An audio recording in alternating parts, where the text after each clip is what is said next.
The build-up came long before Operation Epic Fury began. F-22s were moved to bases in Israel and the Middle East.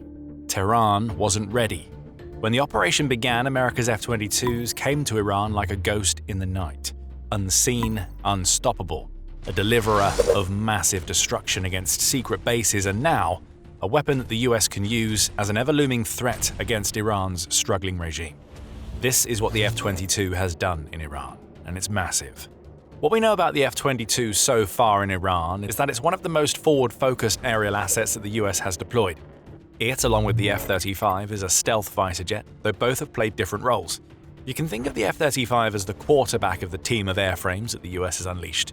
Filled with advanced sensors, those jets have been directing traffic and carrying out strikes against some of Iran's most dangerous military targets.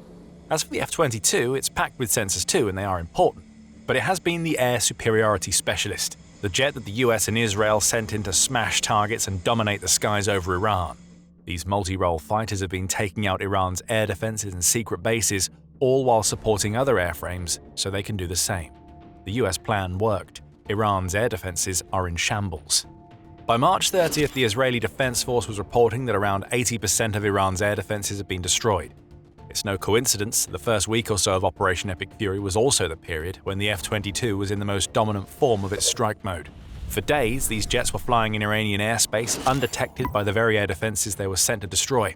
Along the way, F-22s have been taking out secret bases, and the odds are that they've played a key role in keeping the Islamic Revolutionary Guard Corps, or IRGC, under control. But it's their contribution to the dismantling of the Iranian air defense network that has been their foremost achievement so far.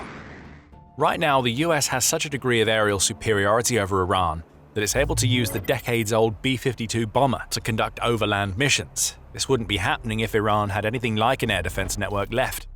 B-52s are huge and easy for modern defense systems to detect. The fact that they're flying all over Iran's mainland tells us that the 80% figure for Iran's air defenses that Israel shared is quite accurate.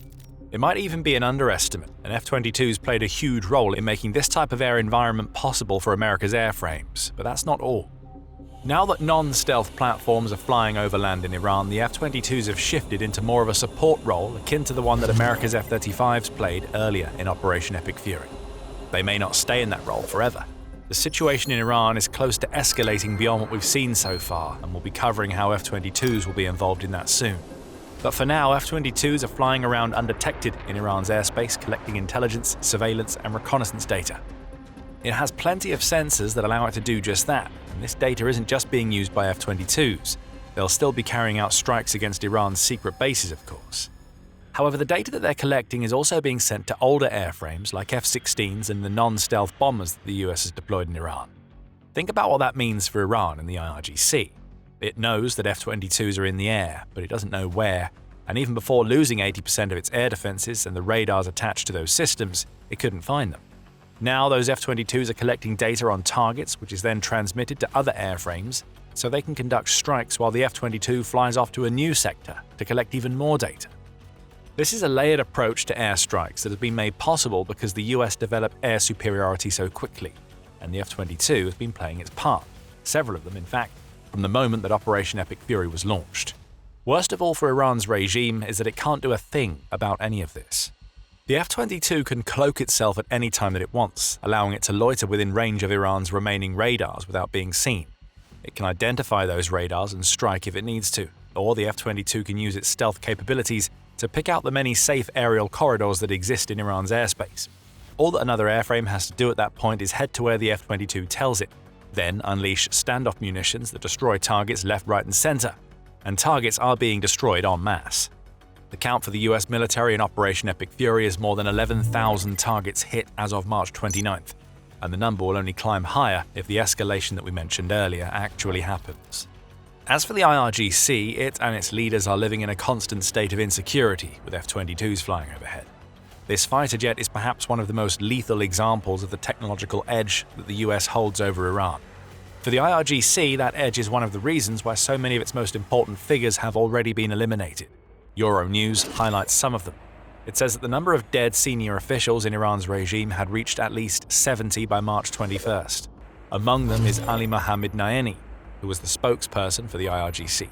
His may not be the most important scalp in the world, but he was a key front-facing figure for the IRGC. Others who have died were far more important to the response that the IRGC was trying to mount against the US. The first day of Operation Epic Fury, which would have seen America's F-22s at their most active, resulted in the death of Mohammed Pakpour, who was the commander-in-chief of the IRGC. Since then, the IRGC has lost multiple officers from the Lebanon and Palestine branches, as well as the Corps' former deputy coordinator Ali Hashemi. The senior commander of the IRGC Aerospace Force, Esmail Degan, has been eliminated, as have other officers linked to the IRGC, but based in other countries. Did F-22s carry out any of these strikes directly? We can't know for sure, but what does seem certain is that they would have been supplying intelligence to the aircraft that took all of these IRGC leaders out, even if it wasn't the airframe firing the missiles and bombs itself. This is why the IRGC and its remaining members are so insecure. Whether they know an F-22 is in the skies or not, the ever-looming threat is always there. And sometimes that threat comes from the most unexpected directions, all because F-22s can share so much data with other aerial platforms in Iran. When we say that Iran wasn't ready for the F-22's full power, we mean it. But the regime and the IRGC should have known what was coming. We've already covered some of the F-22's capabilities, which have made it a perfect choice for Operation Epic Fury. It's stealthy, and it has a dangerous combination of sensors and firepower. The US Air Force goes into even more detail, noting that the F-22 combines its stealth with a sort of maneuverability that makes it a nightmare to track and engage in the skies. This is a jet that can hit Mach 2 with supercruise capabilities, meaning it can maintain supersonic speeds without engaging afterburners that would make it show up on Iran's radars. With a range of over 1,850 miles, the F-22 can also fly multiple times over targets before heading back to base. And when it comes to firepower, it has everything that it needs to destroy whatever is in its path, assuming it doesn't call in another airframe to do the job. An F-22 comes loaded with an M61A2 20mm cannon, complete with 480 rounds that can shred through targets like drones and unhardened structures on the ground. Internal side weapons bays can carry a pair of AIM-9 infrared air-to-air missiles. Not that the jet has needed them for anything bigger than drones, as Iran's antique air force has been a non-factor. AIM-120s can also be included for a devastating air-to-air package. For ground targets, the F-22 carries several munitions, including the GBU-39B small-diameter bomb. Weighing 250 pounds, these bombs are precise enough to strike almost any target on the ground, and small enough to give the F-22 the option of hitting multiple targets, all without ever once breaking its stealth. If the F-22 isn't using those types of bombs, it can also be packed with GBU-32 Joint Direct Attack munitions, which weigh about 1,000 pounds each and can deliver immense firepower to a target when needed. All of this is publicly available information. The US Air Force has been practically screaming at Iran that the F-22 was coming and that it would tear through the IRGC's military infrastructure. But still, Iran didn't see the scale of destruction coming, but it could have, even without all of these specs. That's because 2013 revealed to Iran just how effective the F-22 would be if it were ever deployed in its territory. This incident alone shows you why this aircraft has been so effective. However, before digging deeper into it, you are watching The Military Show. If you haven't subscribed yet, now is the perfect time to become the newest subscriber to our channel. So 2013, what happened? In that year, an Iranian Su-25, which is among the best attack jets in Iran's air force, despite being a Soviet-era relic, attempted to intercept a US MQ-1 Predator drone in international airspace. The Iranian jet failed, but the incident was enough to convince the US to send a message to Iran. It did it by deploying F-22s as escorts for its drones, which led to one of the most humiliating experiences in Iran's aerial history. The incident saw the US F-22 piloted by Lieutenant Colonel Kevin Sutterfield, escorting Predator drones. It wasn't long before his stealth jet's sensors alerted Sutterfield to the approach of a pair of Iranian F-4 Phantoms. Again, these were great fighter jets in their day, but by 2013, they belonged in a museum rather than in any sort of contested airspace. The pilots of those jets didn't spot Sutterfield's F-22, which prompted him to pull off a move that has gone down in legend.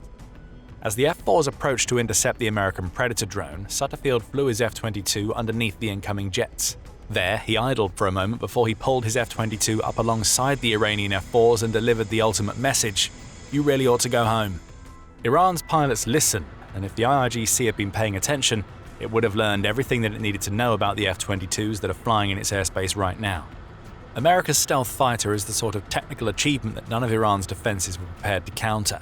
Operation Epic Fury has proven it. Thousands of targets have been hit directly or indirectly by this jet that Iran's radars and airframes can't detect. The US has gone from delivering cheeky warnings in international airspace to dropping bombs and launching missiles inside Iran. And the IRGC can't do much about it beyond what Iran's pilots did 13 years ago: run away, hide, and hope that the F-22 goes away. The F-22 has been a standout during the first month of Operation Epic Fury. Now the question is, what will it do next? Here's where things get serious for the F-22s in Iran. So far they've been conducting or supporting aerial operations. Targets have been destroyed, secret bases shattered, and stealth kills have been made over and over again. Now comes the escalation. As we speak, the US seems to be preparing for a ground invasion somewhere in Iran, and F-22s will almost inevitably play a role. Two Marine Expeditionary Units, the 31st and the 11th, are either heading to the region or, in the case of the 31st, are already there. They'll be joined by paratroopers from the 82nd Airborne Division, giving the US around 6,000 elite soldiers in the region, along with the crews of the ships that are sailing them to the Persian Gulf. Those soldiers join around 50,000 who are stationed in bases around the Middle East, providing the US with a ground force powerful enough to try almost anything up to and including assaults on the Iranian mainland itself. The mainland doesn't seem to be the target, though. In a March 30th report, Al Jazeera claimed that a pair of unnamed US officials have said that the Department of Defense is preparing for ground raids against Karg Island. This small island is home to an oil terminal through which 90% of Iran's crude oil exports are processed, and the idea seems to be to place severe economic pressure on Iran to force the reopening of the Strait of Hormuz, through which 20% of the world's oil and liquefied natural gas flows. The idea is simple. Take away the Iranian regime's main source of income, and you can force it to relinquish its grip on Hormuz. The role of the ground troops will be to head in, take over, and hold Iran's oil infrastructure for as long as is needed. It's a dangerous job. Those soldiers will be sitting ducks for Iran's missiles and drones if they don't have air support. That's where America's F-22s are likely to come in. These stealth fighters could launch attacks against Karg Island's remaining military infrastructure, along with missile launch sites across the Strait of Hormuz coast that could target American troops on Karg Island. We'll likely see American F-22s perform the same sort of supporting role that they're handling over the Iranian mainland. The US has Apache helicopters and A-10 Warthog attack aircraft operating in the strait. It isn't much of a stretch to assume that F-22s will be conducting flyovers of the strait, gathering data that can be used by Apaches, A-10s, and any other air power that the US deploys. That air power will support the Karg Island invasion by taking out drones, missiles, missile bases, fast boats, and any other threat that Iran can deploy. At least that's likely the plan. Karg Island is still a very dangerous proposition because it's loaded with so much flammable oil infrastructure. That's the case even with the F-22s in play. It only takes one missile hitting the right spot to create a fiery death trap that leaves what some would argue are hundreds, if not thousands, of unnecessary casualties on America's hands. F-22s could soften up Karg Island's defenses ahead of a ground incursion via massive aerial bombardments. The same could be said of F-35s, and if the US is confident in its air superiority, a host of other aerial assets that the US could deploy. However, it's also possible that America's F-22s will turn their sights toward another target, the Strait of Hormuz coast. Specifically, hardened targets along that coast, such as missile launch sites and ammunition stockpiles, could become targets for America's F-22s and their GBU-39 bombs. Precision attacks across the coast would go a long way toward minimizing the threat that the IRGC can pose to the US ground forces on Karg Island. They would also add to the damage that has already been done to these types of coastal targets by mid-March, which is when news broke of the US deploying 5,000-pound bunker-busting munitions against hardened missile sites. F-22s bring stealth into the equation, which will also make them difficult for whatever's left of Iran's coastal air defenses to stop. An IRGC soldier with a manpad isn't going to be able to do much about an F-22. The American fighter will be able to arrive, fire, and leave before that soldier could even get their shoulder-launched air defense system ready. But perhaps the most important thing that America's F-22s can do as the US prepares for ground operations is to be the same kind of constant looming threat that it has been over Iran since the beginning of Operation Epic Fury. Practically invisible to the IRGC, the jet can scan the coast constantly. Every missile launch attempted against Karg Island will be spotted and, with data from the F-22s, have a large chance of being intercepted. Iran's regime also knows that its own troops won't be able to make any serious moves should the IRGC consider a ground-based counter-invasion. Combine a naval blockade of Karg Island with F-22s patrolling the skies, and you get a very low likelihood of Iranian ground forces making it across the short 20-mile or so stretch of water between Iran's mainland and the island that the US potentially plans to invade. And there's more. US President Donald Trump has threatened that the US will take aim at Iran's water desalination plants. That would be a big and potentially dangerous step. The Independent notes that Iran has experienced acid rain and heavy smoke since Operation Epic Fury began. Desalination plants are crucial for cleaning up water so it can be used and consumed, and attacking them would impact Iran's civilians just as much, if not more so, than the Iranian regime and the IRGC.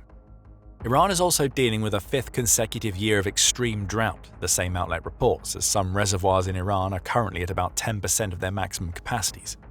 Attacks on these plants could create a major civilian crisis in Iran, which is the last thing that Trump wants, given that he has called on Iran's people to take back their country since the start of Operation Epic Fury.